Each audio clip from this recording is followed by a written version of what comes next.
সম্মানিত বন্ধুরা, আসসালামু আলাইকুম। আসলে হিরো আলম সম্পর্কে কোনো কথা বলতে চাইছিলাম না, কিন্তু না বললে আর পারতেছি না। ভাই হিরো আলম, তুমি তো অনেক সুন্দর সুন্দর ফিল্ম বানাইছো, এই বাংলাদেশে মানুষের জনপ্রিয়তা অর্জন করছো, তুমি তো ভালো গান গাইতে পারো। তবে আন্তরিকভাবে তোমার জানাইতেছি, তুমি আবার নতুন কোন জাতীয় সঙ্গীত নিয়ে হাজির হইও না। আর হিরো আলম ভাই, তুমি তো মানুষের মন জয় করছো, এরপরে তোমাকে মানুষের বিনোদনের জন্য তোমাকে কিন্তু পছন্দ করে, জোকারের জন্যই কিন্তু ভালো পছন্দ করে।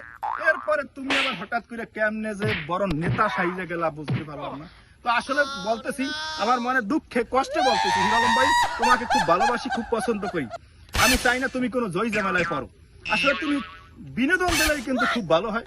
এরপরেও যদি তুমি বিশ্বজগতের দেশের নেতা যদি বলতে চাও, এটা তোমার ব্যাপার। কবে তোমার কিন্তু জোকারের খাতায় কিন্তু ভালো মানায়।